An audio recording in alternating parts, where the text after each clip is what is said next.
live from the Hoppy's nostril-flaring epicenter of freedom, goodwill, and decency with Uncle Ted in the man cave, Cuckoo's Nest arsenal of democracy, because I am, irrefutably, inescapably, you can't do a damn thing about it, a Michigan deer hunter. Is this the Michigan Deer Hunter Facebook?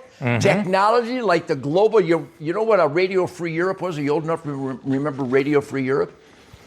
Thank you. Thank you for having me today. Do you remember Radio Free Europe? How old are you? I'll be 58. You remember, Radio Free Europe was a propaganda of the United States of America in the 1940s and 1950s, but this technology is global. We're global with, is it Techel? Dale Techel. Dale Techel and Ted Nugent. Shake my hand like a man. There you go. Dale Techel and Ted Nugent celebrating the ultimate passionate lifestyle known as Michigan deer hunters. All right. Aaron, are we on all these formats? Yes, so we have some friends with us today watching, and I wanted to call them out. We have the Troy and Troy With Jr. technology, we have all our blood brothers and Hellraiser backstrap family. So thank you for doing Yes, I Michigan really deer appreciate hunters, it. I am a Michigan deer hunter for 70 years.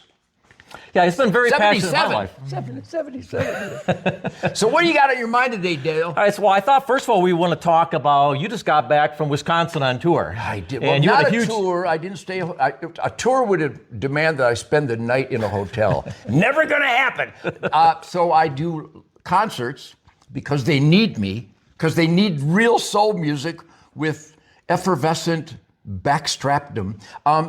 Wisconsin, we set an attendance record in 2025. Dale, an attendance record in Waukesha, Wisconsin. Thank you, Waukesha, Wisconsin. Thank you, Waukesha County Sheriff Department, the state troopers, and the game wardens. We had some good game wardens there. I think there were 12 game wardens, 2 of them really good.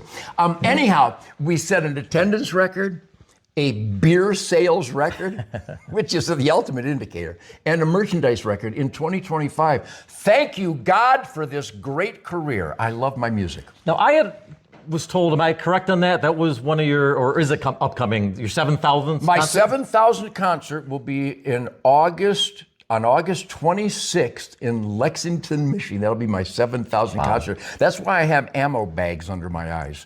I should be very tired, but when we talk Michigan deer hunting, I am stimulated and excited because what a powerful element to our American dream, deer hunting. Yeah, I'm glad you've created this thing, because it needs to be celebrated and promoted. Thank you. Yeah, it's something I grew up as a deer camp guy. Sure, me too. And deer camps, little by little, sometimes they fade out a little bit over the years, and that's why I think it's so important to keep those traditions, the passions of, because there's so much more to the hunt than just getting a deer, getting an animal. Yeah, the kill lasts, what, 0.8 seconds. Right. I mean, it is about, I deer hunted today. It's only July, what is it, 22nd, my son's birthday. Happy birthday, Rocco. And happy birthday, somebody else's birthday? Courtney, my daughter. Courtney's birthday. But anyhow, yes, of course, the kill, which, by the way, never happened in my deer camp for the first 20 years. There was no kills. I think I got a chipmunk on my 3rd year. The point is that it's a lifestyle. I think it's a physical, spiritual calling to perform a responsibility, resource stewardship, wildlife management, habitat, constant upgrade, and discovering new ways to make clean air, soil, and water, which comes from great wildlife habitat, which hunters and fishermen and trappers are responsible for. But the point is that I hunted today because I scouted. I filled my feeders. Yes, I feed deer. I might make a comment on that because you might want to write this down. Did you know, Dale, that no man has ever existed that has control over where another man throws corn? They think they have that authority. They don't. And we've got to cut that out and take that authority away from them, because what our DNR all across this, I'm working in all 50 states. They're killing grizzly bears at record numbers in self-defense in Montana and Wyoming because they're not endangered, they're not threatened. Well, they are threatened and endangered if they're within 50 feet of me, because I'll whistle to make them come towards me so I can shoot the charging bear. The grizzly bears have not been endangered for 60 years. They've been in the liability column. Same with Florida bear. They're getting killed by Mercedes-Benz in downtown Naples. Michigan, mismanaged. There are more bears and more bear hunting opportunities in Michigan than the DNR maybe even knows about or at least admit. So I want to celebrate the great traditions. Right. They are an indefatigable source of happiness, fulfillment, the ultimate protein. But the most important thing for anything that says Michigan deer hunters is to stand up and fix the arbitrary, anti-science, punitive, capricious, and power-abusing regulations that plague the great state of Michigan. Because I'll say this, there's not one wildlife regulation that makes any sense at all on a scientific level. So yes, we can't wait for October. We can't wait for November 15th, but don't wait. Call your state representative, call this governor's office, even though they won't care. But if we bombarded them, right. If we all voted our core conservation, constitutional, conservative values, there wouldn't be a Gretchen Whitmer governor. There wouldn't be a DNR that ruins people's hunts for no scientific reason at all. So Michigan deer hunters is a great category of the best people in the world. What's the ultimate compliment? Down to earth. Yeah. Grounded. That is the essence of a Michigan deer hunter. So I love you people madly, but you need to get more involved. You need to vote and raise more hell, because no man has the authority to tell you where you can throw an apple or throw corn. It's just so indecent and offensive to truth, logic, and common sense. So Michigan deer hunters, let's get cracking. So being there has been a divide between hunters and like game management. How do we kind of come more together? How do we reduce that gap where there is more communication between both the agencies and the hunters themselves? Well, when you say more communication, I don't think there's any. I love Amy Trotter. I love the dedicated sporters and conservationists, hunters, fishermen, trappers in the Michigan United Conservation Clubs. I'm a life member of Michigan United Conservation Clubs. But how in God's name can an organization that claims to be Michigan United Conservation Clubs not represent the vast majority of the Michigan deer hunting families by supporting the legalization of bait? Bait, the science is in. It's not a guitar player's hunch. I don't have any presumptions or opinions about whether bait can facilitate the transmission of disease. It cannot. If nobody ever grew a cornfield or a bean field or an alfalfa field, the deer would still be licking themselves each hour before they're born and after they're dead. I mean, I don't know if anybody in Lansing's ever seen on their computer screen deer eating a deer carcass, but I live with deer. Have you ever seen it? I haven't, no. Well, I've seen it because I live with deer. I've been with deer all day today. There's so many fawns, it's unbelievable. Communication. We have a group called Hunter Nation. We have great conservation organization, Ducks Unlimited, Delta Waterfowl, the turkey, the elk, Pheasants Forever, Whitetails Unlimited, Quail Unlimited, Trout Society, the Rough Grouse Society. We've got the Habitat Army involved, and they're doing great work. But nothing matters more than telling our elected employees, our state rep, our congressman, our senator, our chief of police, our sheriff, our state trooper commander, our school board, but mostly in the world of Michigan deer hunters, we have failed miserably to put adequate pressure on those in the Michigan DNR and the Michigan Natural Resource Commission. They're getting away with really offensive murder against our sport. You've seen the Warden's TV show. It makes me want to cry. There's some good wardens, probably the best. Yeah. I love law enforcement. I love law and order. I love a peace officer. But if we watch the Warden's TV show and watch these game wardens ruin an old man's opening day of deer season because someone said he had a salt lick on his farm. Dale, that's insanity. A salt lick plays no role whatsoever. If you have a salt lick on your farm, the deer aren't going to lick each other or get nose-to-nose contact any more than if you don't have a salt lick on your farm, because that's all they do. So communication is the key. That's why I'm so glad you created Michigan Deer Hunters. It's a podcast, right? Yeah, we're on a podcast, but we're on video and stuff today, and live too, video on Facebook. I love you people. We need to raise more hell. It's gotten so bad that a loudmouth guitar player had to go to Lansing and scold these people. And then they would call me a racist because I identified that throwing corn or relocating apples plays no role whatsoever in the transmission of disease. Again, that's not my idea. The science is in. Richard P. Smith has done a study in the 452 area where there was a bovine tuberculosis, and they banned baiting many, many years ago. And there's still the exact same incidence of bovine. So obviously the bait ban has been proven to be meaningless in anything that benefits the health and condition of wildlife. And the health and condition of wildlife is the attraction and the moral duty of a conservation family. That's why we spend all this money doing this stuff. God, the money we spend is just insane. So we are insane. But it's because we are conservationists.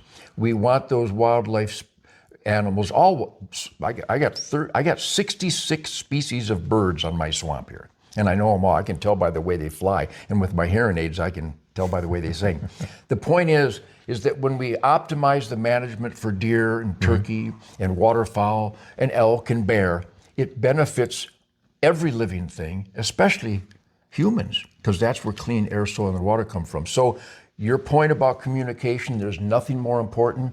If you haven't contacted your elected employees and told them that we would like to have the freedom and the science-based right to throw corn out to optimize the enjoyment of multiple increased encounters while we're doing the moral, scientific responsibility of harvesting more deer, which the Ag Department wants more deer killed, the DNR wants more deer killed, the Highway Department wants more deer killed, the soup kitchens and homeless shelters want more deer killed, we want more deer killed, so leave us the hell alone and let us do the right thing without these embarrassing regulations that end up chasing people out of the sport. I testified, I think maybe 6 or 7 examples, but I have hundreds of examples of people who have quit the sport because they didn't have their bow case zipped up, or they didn't punch their tag right,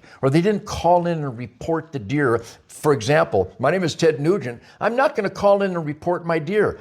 I get on my computer. I have no idea how that works. So sometimes my son will do it for me. But what does reporting the deer kill have to do with managing wildlife? Now, we need to know the numbers were killed. At the end of the season, I keep a record. I can tell you what I killed, but I'm not doing it the day I kill it because I just dragged it out of the swamp and hurt myself. I put it in my Bronco and hurt myself even more. And then I dragged it over to the cleaning table and I hung it up, and now I hurt myself even more. And I finally cleaned that deer and I hosed it out, and then I skinned it and I put it in the cooler. I'm tired. I'm going to bed. I'm not going to report my deer kill. It's, again, somebody met in an office in Lansing and decided to do that. And you can't support the reasons for doing that. They claim so they have a better grasp on the actual harvest rate. But what do they do with that information? There's so many examples, Dale. So communication. Right. But if you're not communicating with your elected employees, then they're walking all over you. And I think you deserve to be walked all over if you don't stop them from walking all over you.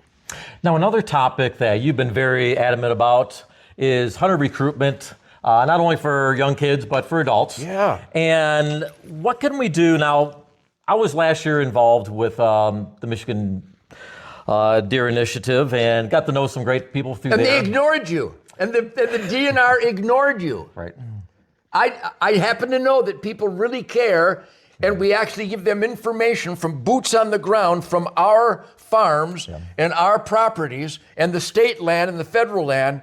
We give them information, eyewitness information, and then they give us the finger. Say, well, I'm really glad you went to all that effort to give us information, but we're not going to use it. That's a perfect example of what I'm talking about. Yes, recruitment. You're not going to recruit people if they see on TV that somebody gets a ticket and a fine for having a salt block on their farm.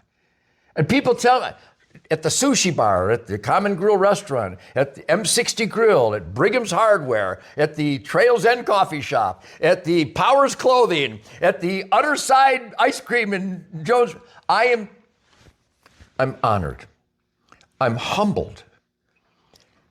But I will not ignore the daily sharing of heartbreak by my fellow deer hunters. I can't tell you how many times I've heard, F them. I'm not hunting anymore. My son got a ticket for calling in that he hit a hen turkey hunting. He called it in, and they still gave him a ticket, and they took his turkey away. This would be good on what planet? So they quit. Now, some of them aren't quitting hunting, but they're quitting buying licenses because they feel the people in charge are against them, and they come up with these arbitrary, nonsense, illegal regulations because the law says, Kurt Gibson and I fought hard with great families in the state to pass Proposition G, which says clearly that all wildlife regulations have to be based on sound science. What is the sound science of calling the #1 game bird in the world a songbird? That's a lie. The mourning dove is the #1 game bird in the world. In Michigan, we voted that it's a song. You can vote that a pheasant's a songbird, but you can't let people at the Hash Bash or in Wyandotte or in downtown Detroit vote what a bird is. This mourning dove, there are more mourning doves born and produced in Michigan every year than all the quail, woodcock, pheasant, grouse combined. In fact, there are no quail in Michigan. I haven't seen a quail since 1977. There used to be a lot of them around here. So my point is that we get these illegal regulations. There's no science behind the bait ban. There's none. Some soulless punk in I wish I remember the guy's name. He used to be the head of the DNR. He's a bad man, really a bad man years ago. And MUCC, they go, whoa, have an experimental dove season. Wow, should we have an experimental walleye fishing? What do you mean experimental? There's no experimenting. You know that there's more family hours of recreation and more revenues generated dove hunting on September 1st across America than all other outdoor activities combined? I didn't know that. Well, yeah, but now you do. Now you know that. It's an annual event because it's easy weather, September 1st. Tens of millions of families every September 1st, all across America, go dove hunting. But not Michigan. And we grow more doves in Michigan than a lot of those states do. So that's just one example. How about you want immorality? That's immoral, by the way. When you have the #1 game bird in the world at high numbers in your state and you don't open the season, that's immoral. When you're allowed to shoot sandhill cranes, a federal migratory game bird, universally known by people that aren't idiots as a ribeye in the sky, and up in Lansing went, well, they didn't know that. Jeez, then why are you in charge of making rules? All right. Federal migratory game bird, ribeye in the sky, they destroy tens of millions of dollars in agriculture every year. Sandhill cranes do. The farmers are livid. They got to jump through all kinds of hoops to get a couple of tags when they should be able to shoot them on site. But you're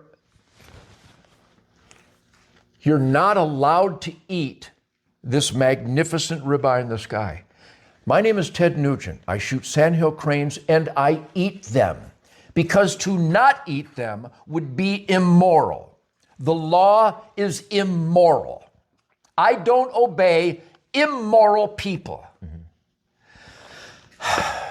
I'm a very passionate conservationists. And when I see liars and immoral people telling me I'm not allowed to do the right thing, I will do the right thing anyway. People go, well, he's a game law violator. Yep, yeah, I am.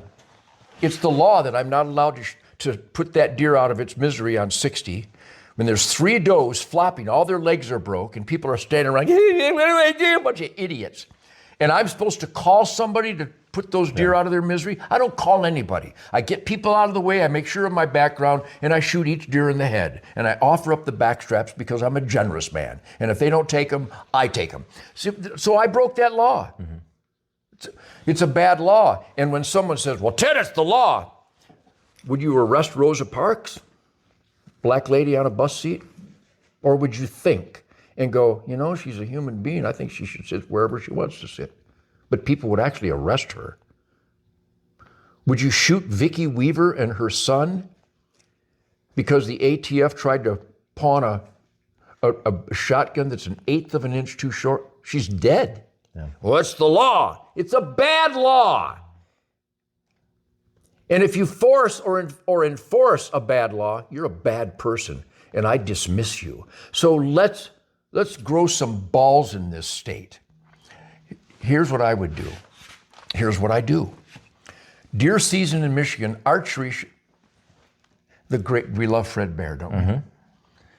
He and Roy Case in Wisconsin initiated the first early, quiet archery season that was scientifically supported because the fawns are independent by then. And we can go out and we're not going to impact the resource because bow hunting is just too difficult, especially in those days, in the early days, 1937 in Wisconsin. So the great Fred Bear, who we adore, we revere, he started an early quiet archery season. So the DNR comes in and spits on his grave.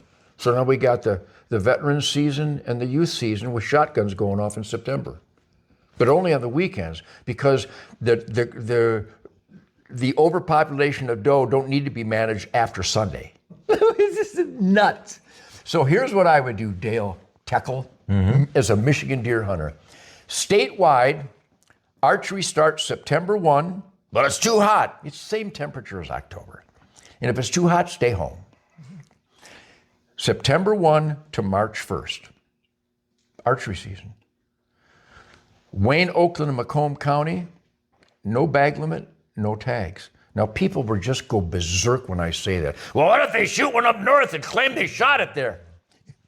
So what? So now game management is about a piece of paper. I can shoot the sandhill crane if I have a piece of paper. But I'm not allowed to eat it. See why would you obey that? I wouldn't have an early youth season. I see and boy, nobody wants kids involved more than I do. But you know why I love it, and why my son Toby loves it, and why everybody I know who loves it? Because we couldn't wait for November 15th, and when we got skunked, it inspired us to try harder. Yeah. I wouldn't have any guns go off until November 15th. November 15 to December 1, most guys only hunt the first few days opener and then on Thanksgiving weekend. Right. So it's not like you're recruiting anybody and it's not like you're retaining anybody, but what a carrot. Wow, I can buy a non-resident license or a resident license in Michigan, September 1 to March 1. Wow, that's a lot of opportunities. And we need to kill a lot of deer here. And even in Wayne, Oakland, Macomb County, I say no bag limit, including bucks.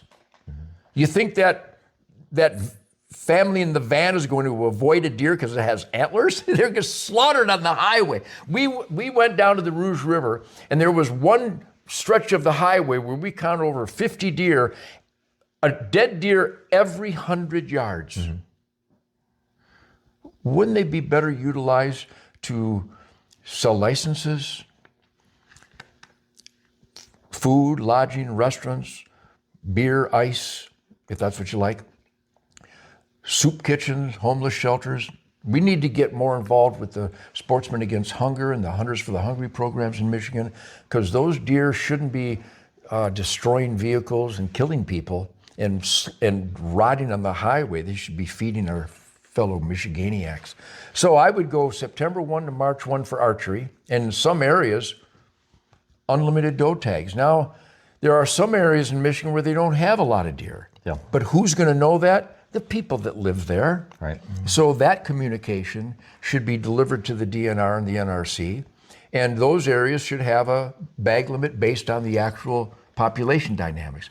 And here's one for you. I don't want to blow minds, but I do. In the Upper Peninsula, $2 Western UP, $2 Eastern UP, $2 Northern Lower, $2 Southern Lower. Now, do you know how many people will actually kill $8? I don't know, maybe, a couple dozen maybe, but a few maniacs who really have the time. I won't travel up there to shoot, but all of a sudden now you're utilizing these resources, and Richard P. Smith will show you the WSI, which is the Winter Severity Index, right. Kills more deer than all the vehicles and the hunters do. And then the wolves and the bears and the coyotes kill even more. So the attraction to get more hunters in the woods to kill, though, we need to kill the wolves. We need to increase the bear harvest. We need to kill coyotes year round at every opportunity. But if you kill a deer in the western end of the UP, what does that have to do with the deer in the eastern end? I say nothing. If he kills them up there, how does that affect any deer in the southern peninsula? It doesn't. If somebody kills one up there in the Manistee National Forest, what does that have to do with a deer in Hillsdale? And I say nothing. It's an attraction. New Jersey, the most liberal, goofy, anti-American state in the nation, has a better bear management policy, and you can shoot $8 in New Jersey. And again, you see what I mean? A lot of people, there's a game hog versus highway slaughter versus hiring sharpshooters. Here we are, Jackson County. More licensed bow hunters in Jackson County than any place on planet Earth. But in Ellis Sharp Park, our tax dollars go to hire sharpshooters to shoot our deer. But the #1 buck in Pennsylvania was killed in downtown Philadelphia. So you can shoot them in Cleveland and Akron and Philadelphia and Pittsburgh, but not Jackson, Ellis Sharp Park.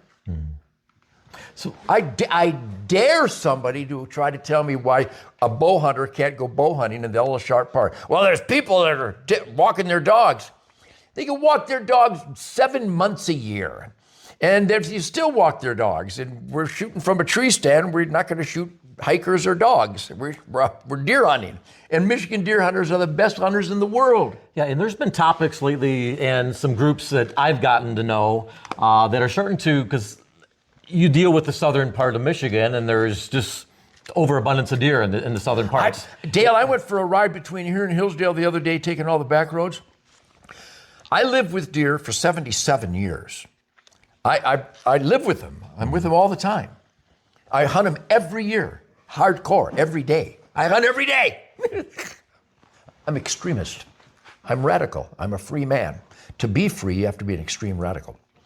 I have never seen more deer in all my life between here and Hillsdale and the surrounding Jackson-Hillsdale County area. I mean, herds of does and fawns and bucks in every bean, every alfalfa, every cornfield. The corn was the right height last week where I could see the deer out in every.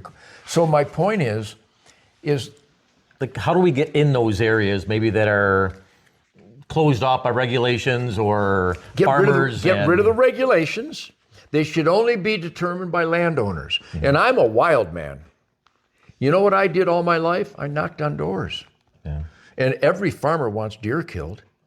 And if you present yourself in a polite, carry yourself, you have posture, and you are courteous, I've never been turned down. Yeah, I'll get to experience something in September. I got good friends with a gentleman through the Deer Michigan Initiative, and he started up a program which is the Hunt Michigan Collaborative. What they're doing, they're working with farmers. You're like signing up for hunts, sure, and farmers are allowing people in, which is a good program, and they're still in the new stages of learning things, and so I'll get to experience that coming up in September. Awesome. It's going to be a fun experience. I got good friends with a gentleman from U.S. Army. He just got stationed here in Grand Rapids, so I'm going to be in a deer blind with him. Awesome. And so like on that type of topic with getting more access, what can we do more like outside the box? I mean, we're trying a lot of things now to like gain access to a lot of areas that are like, is there anything like maybe outside the box that maybe someone hasn't thought about? I think you're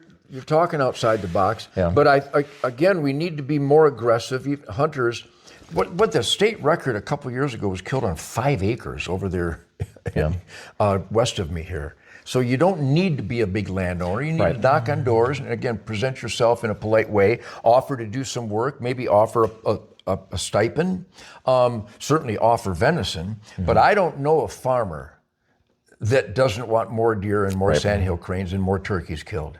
So, but that's why I testified in Lansing to get their attention that they're disconnected from the actual conservation families. But the conservation families are the guilty party because we talk around the campfire and we squawk and we complain and we bitch, but we do it amongst ourselves. Yeah. I don't do that amongst ourselves. I call my state rep, I call my congressman, my senator, I call my chief of police, who they all want us to start bow hunting early. And I have to revisit my statement about no guns before November 15. Nobody cherishes the freedom and puts it to work like I do. I do benefit this Man Cave, Cuckoo's Nest, Arsenal of Democracy. I have an assembly line that Troy, Sandy, they help me. We sign guns and bows and antlers and skulls and bullets and rifles and and guitars. We sign them by the hundreds of thousands to generate revenues and donations for charities with the military. I think a veteran should get a free hunting license for life. I think under 16, you should get a free hunting license. And if the DNR go, well, it costs us money to print them. Well, first of all, let's get right to the core. The DNR is bloated. They need to be doged. They need the Department of Government Efficiency. I can guarantee you, knowing how bureaucracies have completely lost touch with the taxpayers, that the DNR has no sense of accountability on how they spend our money. We generate billions of dollars every year, and they cannot tell us where it goes. They'll try, but it doesn't come to the bottom line in an accountability. So you can give a lifetime license to a veteran. Just, you got the money, just give it to them. Just one time, a piece of paper. U.S. military veteran hunting license, lifetime. Or I'll print them out. Just make the law that they get them. I'll make them for them. Kids, under 16, free hunting license every year. There's your carrot. Right. There's your incentive. I don't think the early season has recruited new hunters in a meaningful way. I think it's children of hunting families. Now, when they bring, I talked to some guys up at the MUCC, great hunters, and they reach out, which is so important, reach out to the neighbors who don't hunt. But again, you don't need an official program to make that happen. You just need hunters to be more aggressive and think and recruit people and tell the DNR to leave the old guy alone because he's got a pistol in his belt. Did you see that one? Where they took the guy's pistol away, charged him with a felony for keeping and bear arms. We lost sound even on this guy here, because my sound is really good. Anyhow, hunters need to be more proactive. I don't know what you've witnessed, but I have never in my life been thanked and contacted more after my testimony in Lansing, because everybody who knows truth, logic, and common sense, they supported every word that I testified. Only idiots would deny what I said. All right. What do you think, Aaron? We got it? I think we got her back, or? So, Technical I could go on and on, but I think if you have a great voice for the conservation families of Michigan deer hunters, you need to raise hell. You need to contact your elected employees and get the NRC, call them and say, why did my grandpa get a ticket for having a salt block? Why did my grandpa get a ticket for not calling in his deer kill? Why did my grandpa get a ticket because he had a sugar beet out in front of his blind? What the hell does that have to do with anything? Yeah. So we need to get our regulations based on sound science, which is how I operate. All right, looks like we're back on with. All right, we're back. All right, we're back. All right. I'm always on. I'm never. So I wanted to ask you a question. So I would. We have the spirit of the wild, and We certainly do. #1 hunting show for 35 years. I love you people. I love my wife, Shemaine, Queen of the Forest. Boy, talking about recruiting people. Yeah. Shemaine's Queen of the Forest segment, and she has a Real America Voice Faith and Freedom podcast.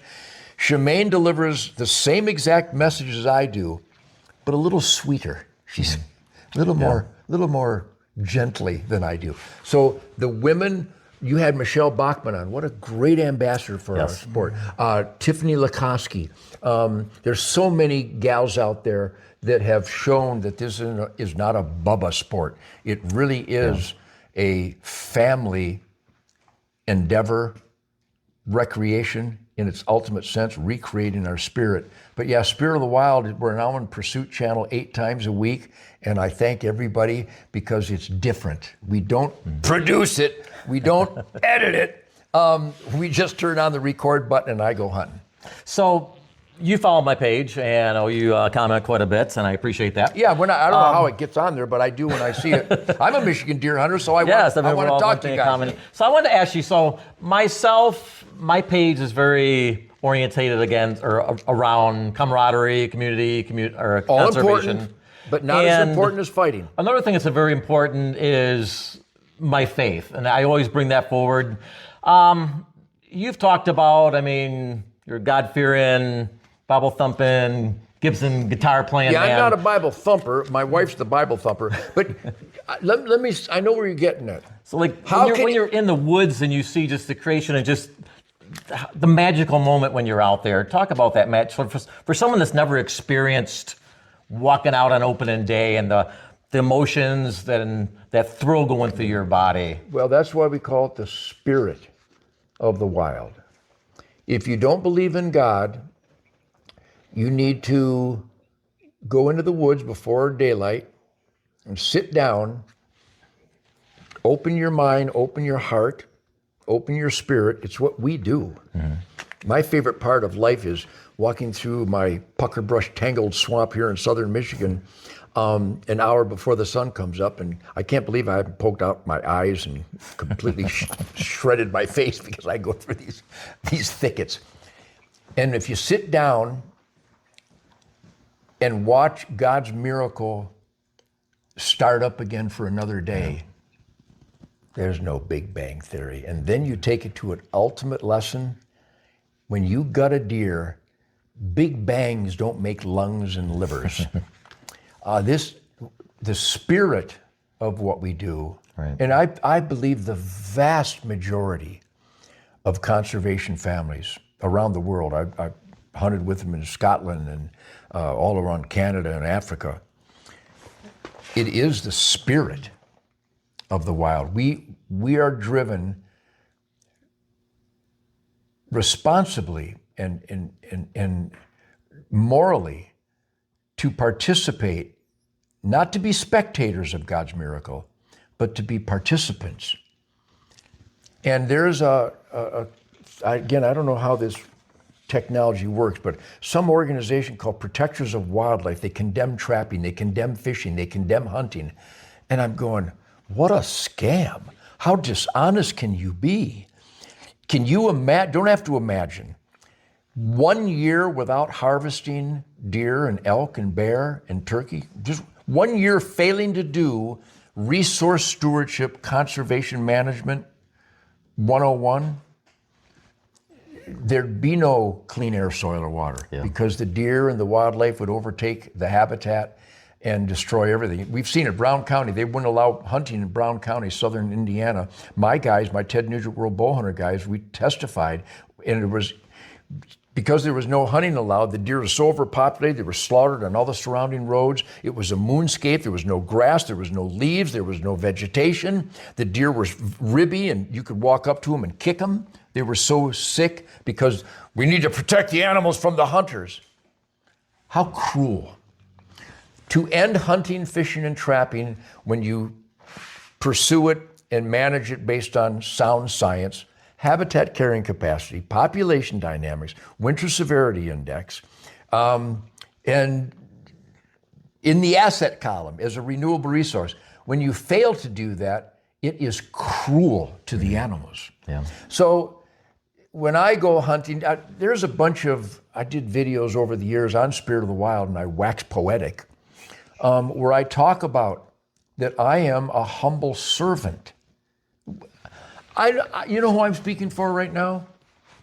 Thoughtful, conscientious Michigan deer hunters. Mm-hmm. Yeah, it's recreation because it's fun. Right. It's challenging. It's a sport. It's super challenging. Just marksmanship and archery and stealth and understanding your relationship with these animals that God created to escape us. So it's fun. It's sport. It's recreation because it recreates our spirit. You're just not going to be as good a human being as you can be if you don't seek to recreate some form of recreation. There's nothing more powerful than the healing powers of God's miraculous nature. And it's meat. It's the only righteous diet available, even though the FDA and the USDA and Uncle Sam has even tainted the environment enough where there's Roundup Ready somewhere in our venison. But it's fun, sport, recreation, meat, and trophy. I love trophy hunters. They're way more patient than I am. My son's one. Mm-hmm. That's a duty. Yeah. That's a responsibility. You can't have a healthy wildlife environment hands off. It's got to be hands on. So yes, we can't wait for the escape from our daily activities, even though my daily activities, it is the escape. I'm so spoiled. I manage my life so I hunt. I rock and roll and I hunt. And I promote freedom, Second Amendment rights, conservation in the media every day of my life. Everybody who seeks to get out in the wild is genuflecting at the altar of God's miracle. Yeah. That's the spirit of the wild. So as the interview gets towards the end here, I can't not talk to you about Fred Bear. Yes. And your song, Fred Bear, is just, whether you're I like Ted Nugent or not, everybody likes the song. Well, if you don't like Ted Nugent, you're probably an idiot, but I love the idiots. But so I'm a deer. You know who doesn't like Ted Nugent? Dopers. So I'm a deer camp guy.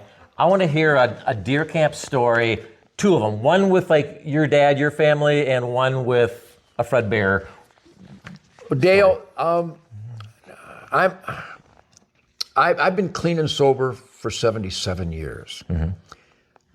Not because I'm smart, but because I couldn't wait for October. Yeah.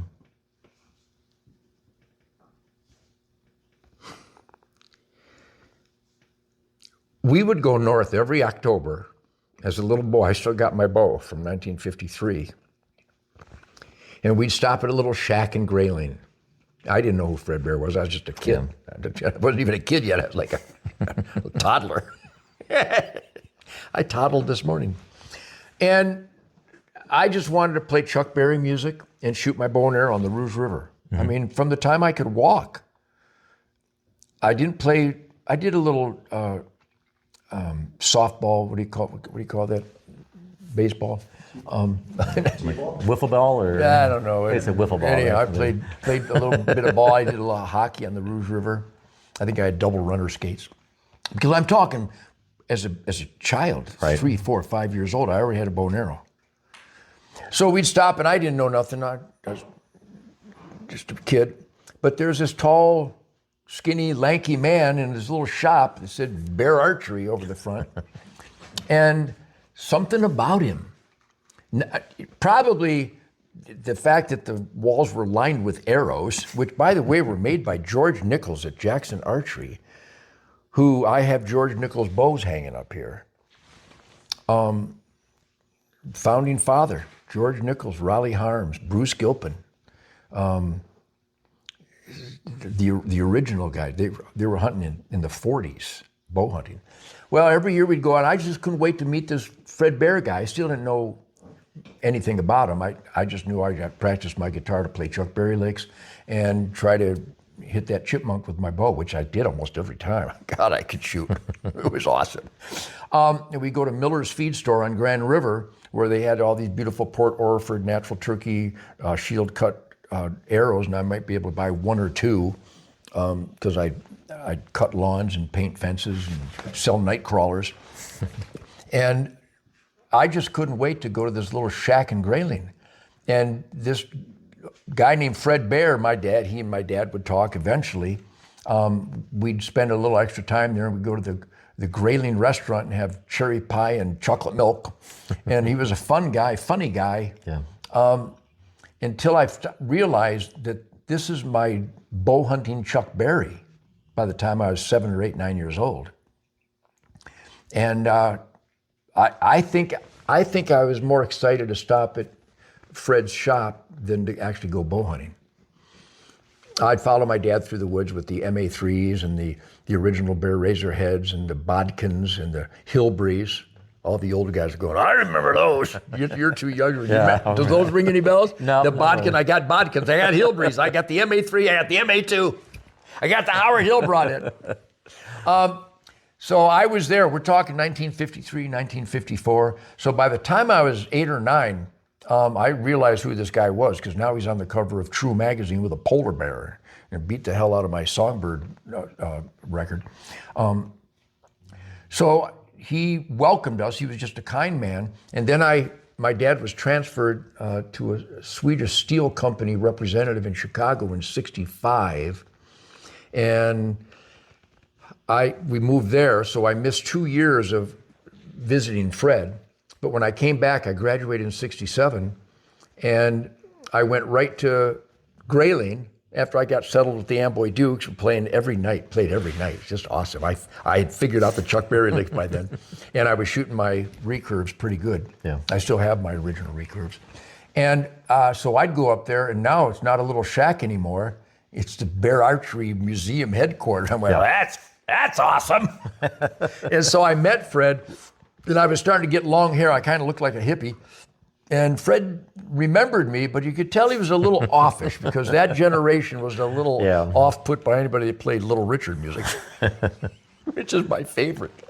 So I felt a little dissonance there, and I was a little let down. Yeah. But I was 19, and I would go to the Manistee National Forest and hunt on a day here and a day there. But then I visited his shop, and all of a sudden that day, the next year, '68, and I had the #1 song, Journey to the Center of Mind, with the Amboy Dukes. And this time Fred welcomed me to his office, and he said, I'm so glad to see you, Ted. He goes, I talked to all my guys, and they told me stuff I didn't know. He said that you shoot your bow and arrow on stage every night, and that when you do an interview, you talk about being clean and sober, and bow hunting, and the mystical flight of the arrow, and the discipline of archery. He goes, that's the message, and you're getting it to people that we can't get to. Right. So a love affair erupted where he appreciated, because he wasn't just marketing a product, right? He was marketing a lifestyle. A very important, I think, critical lifestyle of nature participation. Mm-hmm. You listen to the quotes of Fred Bear, it's about mind and soul, right, and respect and ethics and connection to God's miracle. So he would invite me every year to go to his Grouse Haven deer camp up there in Rose City. And I was just like, this is awesome. And we hunted every year together. And I would make it a point when he invited me, and he was real flexible because I was on the road all the time with the Amboy Dukes, and then eventually with my solo band. And I'd go up there and I'd haul ass up to Rose City, and I'd take my Bronco, my big camouflage, then my zebra Bronco, and he got such a kick out of that. He said when one of the astronauts landed in an airplane that my Bronco was louder than the airplane. So we would talk around the campfire at night, and he would have me talk to all his bear reps, all his archery industry reps, about how to reach out to young people. Because with all due respect to the industry, if you're speaking very cautious, like almost like a Mr. Rogers, and you're very conscientious about your grooming, and you don't show any passion, you don't show any fun, you don't show any excitement, you can't give away a blanket to a naked man in a blizzard. The industry is almost like intentionally constricted to the choir. Yeah. And so he saw that my rather flamboyant delivery, shooting flaming arrows into flaming skulls on stage, he thought that was awesome because that's the greatest archery demonstration you could ever get to kids. Yeah. Because I'm talking to people who had no idea who Fred Bear was. They had no idea what hunting was. Yeah. They had no idea what conservation meant. But I delivered a flamboyant, intense rock and roll energy, clean and sober conservation, cleanse the soul in the spirit of the wild. And there are people that hate me because of that. Those are really stupid people.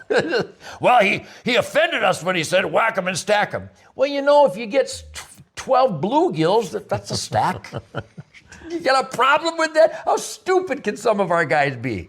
Meanwhile, that Ted Nugent, he gives us a bad reputation. Meanwhile, they got a turd in their lip. They're substance abusers, but they have a problem with me shooting 2 deer. We have the greatest people in the world in our sport. Yes, we do. And the dumbest sons of bitches that have ever slithered from a rock. Those are the people that don't like me. I couldn't be more proud. Those are Obama fans. That would be the Hillary Clinton fan club that don't like Ted Nugent. I promise you. And right now they're squirming. They're more angry right now because I identified them and they're guilty. You know who loves me? Good people. Fred Bear. Mm-hmm. He invited me every year. In 1987, I don't even want to talk about it. I'll cry like a baby. He thanked me for promoting the sport. Mm-hmm. And he said, "Don't you listen to these naysayers." He goes, You're the ultimate promoter of bow hunting to people who would never get it. Yeah. You're doing it different than I do, you think? Because I'm having fun. I exude fun. If you don't promote fun, you're not going to get anybody to want to do it. So then he died that next April, and I sat down right outside of Sunrise Acres with an acoustic guitar and just cried my eyes out and unleashed this love song for Fred Bear, which has become what a monster. what a wonderful piece of music that represents the spirit of Michigan deer hunters and Pennsylvania deer hunters and Wisconsin, American deer hunters. And everywhere I go, we play that song, and it has a life of its own. Yeah, it does. Magic. I believe that 99% of Michigan deer hunters have that song on before the sun comes up on November 15th. I agree with that. I get, and I can't thank you enough. It's your song. It's a song not just about Fred. It's about your dad and your uncle and your mom and your grandma and your grandpa and your brother and your cousin and whoever's not at deer camp this year. That's who that song's about, isn't it? Yeah, this coming Thursday, we one of our original deer camp members that passed away in end of May, and we're doing a memorial on Thursday, and we're gonna. And I'm sure we're gonna head out the deer after the memorial. We're gonna head back to the deer camp and have a few drinks and just reminisce and tell some deer and stories. Play the Fred Bear song. Yeah. Exactly, that'll definitely be played, and so we're. It's a powerful musical connection to what we revere as, you know, it's God, family, country, freedom. What is deer hunting? saying thank you to God. Right. Country, America, the king doesn't own the deer. We do. Family, there's nothing that connects a family better than the gentle spirit that is a deer camp. So deer hunting is God family country. Yeah, so I'll give a shout out real quick. This is where I got to know you a lot better. Every March we have the Fred Bear Day. Yeah, and special. We got to get you out there one of these years. I'd love to do that. So I'll be out there again next year with friend Sandy's and Fred Bear Day, I love you. Yes. Everybody, John Wedrowski and Shannon and Tom and everybody that helps out. Just great Troy people. Sandy and Troy Sandy Jr. and Jim Knapp and everybody who celebrates this incredibly uplifting spirit lifestyle in the great outdoors. Yeah, we got to get everybody up there. So if you're watching and you're going to be free next March, got to head up first weekend in March. I want to come up with one of my Broncos. I hope there's a snowstorm because I miss Michigan blizzards. I'm going to fire up one of my Broncos and I got to get there for March 5th. Fred Bear and Calvin Ross's birthday. Calvin Ross, March 5th, and Fred Bear. Awesome. All right, so we'll end this. I got a this or that, just kind of a fun couple questions for you. Sure. And just a little and response. Sammy Hager. So He does the same thing on his podcast. Oh, did he? Okay. So we'll do a since you're in tour or since you're in concert right now. So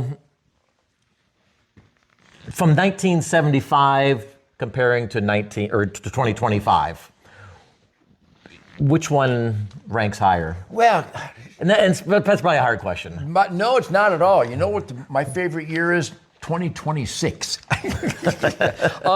I cherish my Vapor Trail American Dream, and we have a new thing called the Nuge Vault. NugeVault.com, where my drummer Jason Hartless walked through my barn and saw all these cases and boxes of videos and rehearsals and recording sessions and interviews and photos of all my career going back to 1963 with the Lourdes in Detroit. So I cherish those memories, and as he's bringing them forward to me, I go, oh man, I remember that. Oh yeah, that was at the Crow's Nest East in 1968. We opened up for the MC5. So I remember all that stuff, and I cherish it. But I had the greatest concert of my life on July 18th in Waukesha, Wisconsin. And you know what's going to be the greatest concert of my life?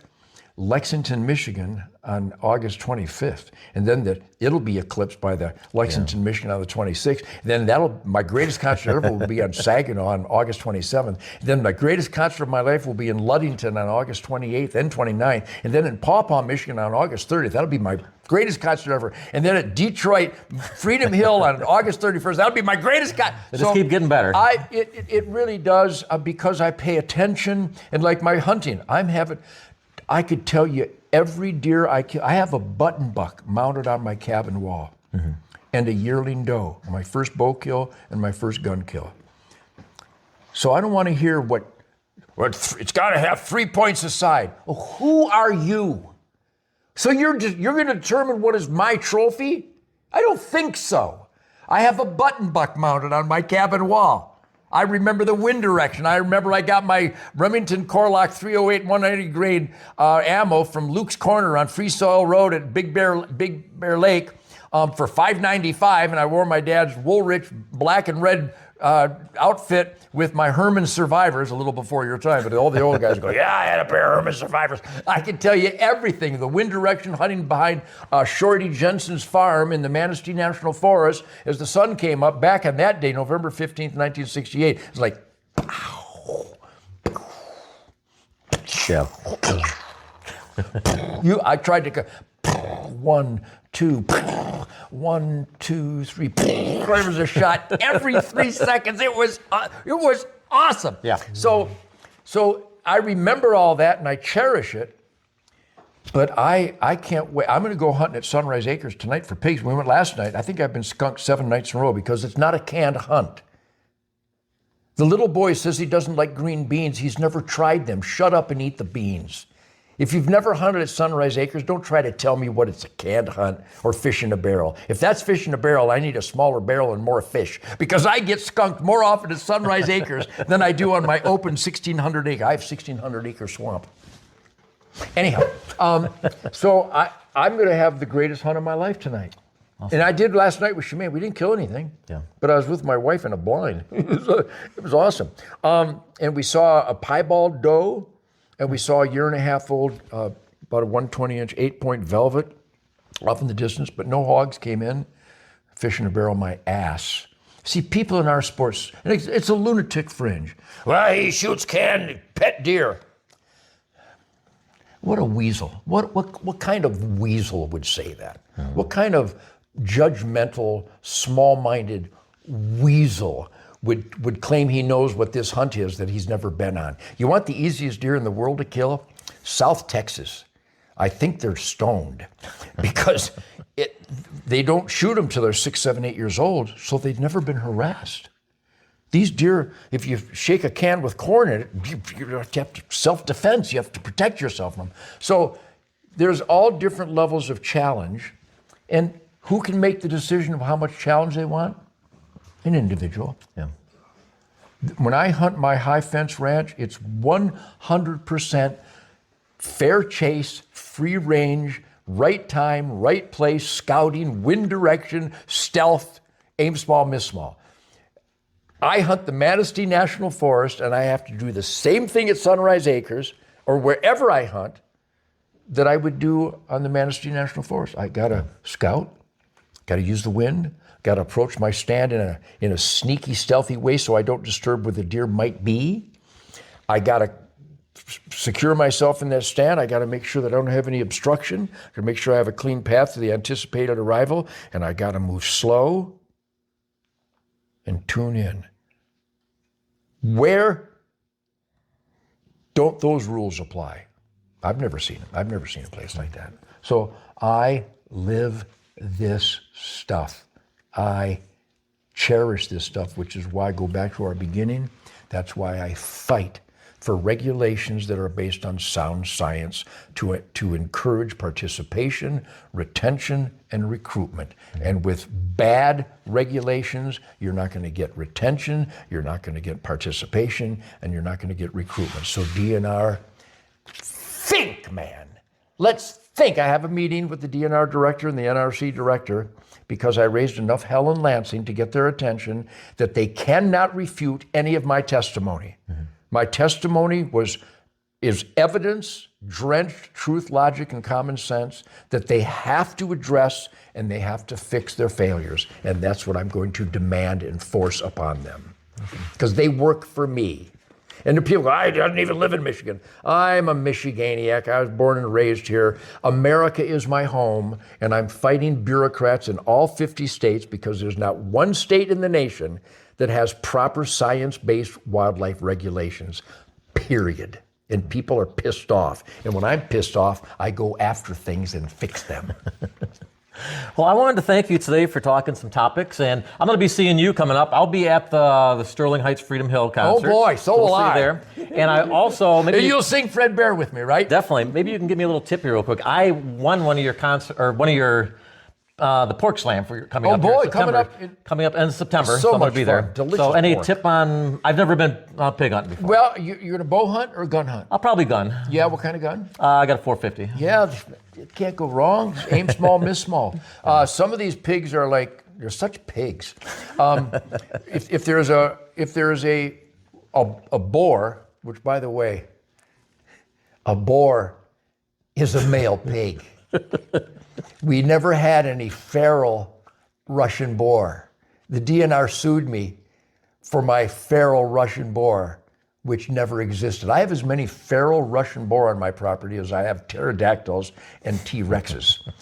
Feral is domestic livestock that has escaped. My pigs are on the property. They're not feral. That's why I won the lawsuit. And Russian boar, there's no such species. It's not a species. A Russian boar is only a male pig that lives in Russia. You see, people are so stupid. The undercover guys come in and went, can I get a Russian boar? And my manager, Paul, said, well, yeah, if you went to Russia, you could get one. They go, well, aren't these Russian boars? And they go, well, there's no such thing as a Russian boar, except a male pig that lives in Russia. How? These are people in charge of our policy, and they're that stupid and dishonest, and I kicked their ass. But we're not done with you, because you wasted lots of my money fighting your lies. I'm coming to get ya. You're bad people. Good people, bad people. Good people win, bad people lose. Good luck.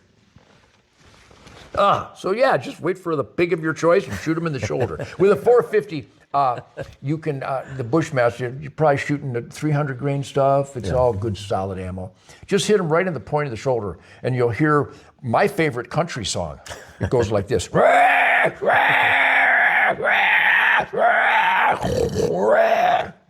Beautiful melody. I think it's the new Brooks and Dunn single.